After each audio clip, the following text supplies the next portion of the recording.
on this tax. The Right Honourable Prime Minister. Monsieur le Président, le chef de l'opposition a Mr. Speaker, the Leader of the Opposition started by talking about his opposition to new taxes on capital gains because, once again, the Conservatives are here to defend the ultra-wealthy and cut services for everyone else. talked again about his opposition to our bringing in an increase on capital gains because we know that asking the wealthy to do a little more so we can deliver more homes for young Canadians to build that future is what we need to do. But the Conservatives continue to be there with cuts for taxes for the wealthiest, cuts of services for everyone else. The Honourable Leader of the Opposition. The Prime Minister is hiking taxes on home builders, on doctors, on job creators, and on farmers. And he's also raising taxes on hospitals and schools. The New Brunswick Premier is taking this Prime Minister to court because of the unconstitutional quadrupling carbon tax and the costs it will impose on snowplows, ambulances, heating hospitals and schools, meaning the loss of countless police officers, nurses, doctors, and teachers. Instead of defeating the carbon tax in court, why can't we have a carbon tax election so Canadians can axe the tax? The Right Honourable Prime Minister. Mr. Speaker, for the past number of years, multiple Conservative premiers have gone after the price on pollution in courts, and they lost at the Supreme Court. The Canadians have decided that price on pollution is the right thing. We've won multiple elections on that because Canadians know that the only way to build a strong economy is to fight climate change at the same time. The Leader of the Opposition doesn't get that, doesn't accept that, doesn't understand that abandoning the fight against climate change would hurt Canadians, would hurt our institutions, would hurt people and economic growth right across the country. The Honourable Leader of the Opposition. Mr. Speaker, and he concealed from both the courts and from Canadians his plan to quadruple the carbon tax to 61 cents a litre. Now, Premier Scott Moe of Saskatchewan says that this will hit schools with $204 million in carbon taxes and hospitals with $175 million in carbon taxes, meaning we will lose doctors, teachers, and other necessary workers serving Canadians. Instead of forcing premiers to fight to axe the tax in court, why can't we have a carbon tax election so Canadians can axe the tax? The Right Honourable Prime Minister. Mr. Speaker, the Conservative Leader is proposing that we abandon all the fight against climate change. He wants to take away the Canada carbon rebate that puts more money in the pockets of 8 out of 10 Canadians, the middle class and people working hard to join it, even as we both fight climate change, reduce emissions in this country, and create growth and opportunities in cleaner jobs and cleaner careers. These are the issues that Canadians are preoccupied with. How are they going to be able to afford jobs into the future when this leader wants to take away the fight against climate change?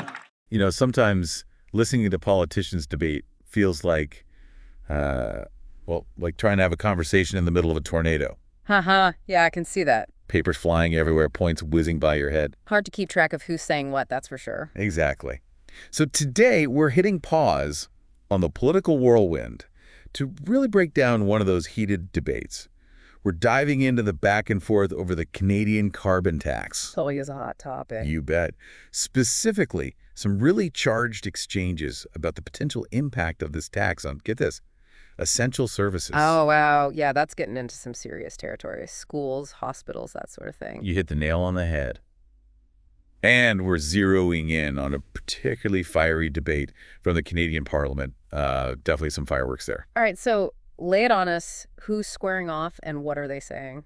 Well, we've got the Prime Minister, obviously a big supporter of the carbon tax, going head-to-head with the Leader of the Opposition who wants to see the whole thing scrapped. Okay, a classic showdown.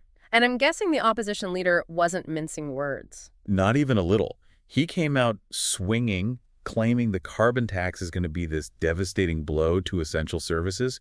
He even brought up the New Brunswick Premier's lawsuit against the federal government. Oh, right. I read about that. That's where it gets really interesting, constitutionally speaking. Exactly. The Premier is arguing the tax is unconstitutional. And to drive home the point, the opposition leader quoted Premier Scott Moe of Saskatchewan, too, Mo's warning about the immense strain this is all going to put on essential services, particularly in Saskatchewan. Which, of course, touches on a key tension in Canadian politics. That whole federalism thing. Right. Healthcare, education, that's largely in the hands of the provinces. Exactly. So you have the federal government enacting a policy, this carbon tax, that has a real impact on provincial budgets. That's going to cause friction, maybe even some sparks. So it sounds like this lawsuit is about way more than just a tax. It's about who has the power to do what. 100%. It's a classic example of how the Canadian federal system plays out in the real world. Provinces up north have a lot of autonomy, especially when we're talking about things like healthcare and education. So when the feds step in with something like a carbon tax, which has a direct impact on provincial budgets, well, legal battles like this lawsuit from New Brunswick, they're bound to happen. It becomes this big question of jurisdiction, right? Who ultimately controls the purse strings, who calls the shots. Exactly. And to be fair to the opposition leader, he certainly didn't hold back on the strong language. Let me guess. Economic disaster, job-killing tax, that sort of thing. Oh, you've heard it all before, huh? Yeah. But he went even further. He threw out this phrase, unconstitutional quadrupling of the tax. And it gets kind of scary. He's talking about losing countless police officers, nurses, doctors, and teachers. Whoa. Okay, so painting a pretty dire picture. But is any of that, actually grounded in reality? Or is it more about political point-making? Right. Is this carbon tax really going to trigger a mass exodus of essential workers? It's definitely worth unpacking. Look, the language is for sure dramatic. But, behind all the rhetoric, there's a genuine concern there about the economic ripple effects of this kind of policy. It's not just about the tax itself. It's about the knock-on effects. Imagine, for a second, the carbon tax as this extra fee tacked onto gasoline, right? Now, that money, it doesn't just vanish. A lot of it goes back to Canadians in the form of a rebate, right? At least that's the idea. Offset the cost. Right. Like a carbon cashback. I've heard about that. Exactly. But the opposition, they're arguing that that's not going to be enough, especially not to protect things like essential services. Think about it. The cost of, pretty much everything is tied to fuel prices. Oh, yeah. Transportation, heating. Exactly. And that trickles down to hospitals, to schools, you name it. So what they're worried about is this sort of domino effect. Higher fuel costs lead to these squeezed budgets, and then, bam, potential job losses. So even if the average person is getting some money back through the rebate, the larger institutions, they might still be left struggling. That's the argument, at least. It's a really interesting point. But of course, the Prime Minister wasn't just going to sit there and take it, right? He fired back with a pretty compelling counterargument. Which is? Well, he basically said that fighting climate change is essential if we want a strong economy. In his view, policies like the carbon tax, especially paired with initiatives like the Canada Carbon Rebate that we were just talking about, they'll actually benefit Canadians over the long run. Right. And this gets to the heart of the debate. This carbon rebate, it's designed to be revenue neutral. What that means is that ideally, all the money collected from this carbon tax, it gets channeled back to Canadians through these rebates. So in a perfect world, it wouldn't even cost people more? Theoretically, no, because you'd be getting back what you paid in through the rebate. The real goal is more about nudging people toward eco-friendly choices. So instead of just punishing people for using gas or whatever, it's more about incentivizing them to choose greener options. Exactly. You can almost think of it as getting cash back on your taxes. But instead of spending it on whatever, you're encouraged to make more sustainable choices. Maybe that means buying a more fuel-efficient car, investing in solar panels for your house.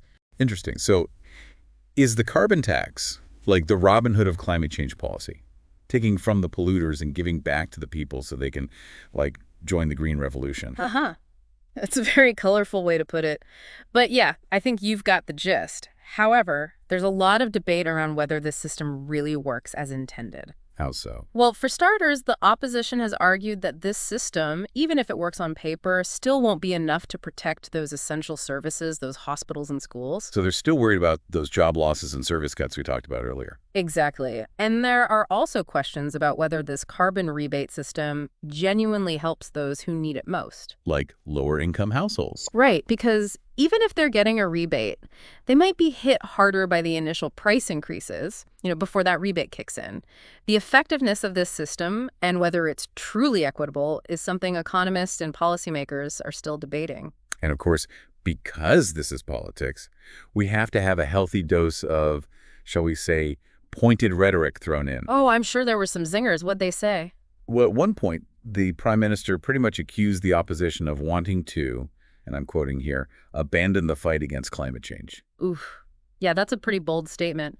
But is it really fair to frame this whole issue, which is so complex, as this kind of black and white choice? That's what I'm wondering. It feels like there's more nuance here than that. There always is. I mean, look, boiling down complex policy issues into these super simple good versus evil narratives, that's kind of a classic political tactic. But the reality, as usual, is far more complicated. Both sides, honestly, have some valid points. On the one hand, yeah, the need to address climate change, it's urgent, it's real. And the government, they're right when they say that dragging our feet is only going to lead to bigger economic problems down the line. Right. But on the other hand... On the other hand, you have the potential downsides of policies like the carbon tax that we've been discussing. The opposition is right to be concerned about the impact on vulnerable populations, on essential services. Those are legitimate concerns that need to be part of the conversation. The real trick, the real challenge, is finding that balance. Taking meaningful action on climate change while protecting those who might be most affected by these policies.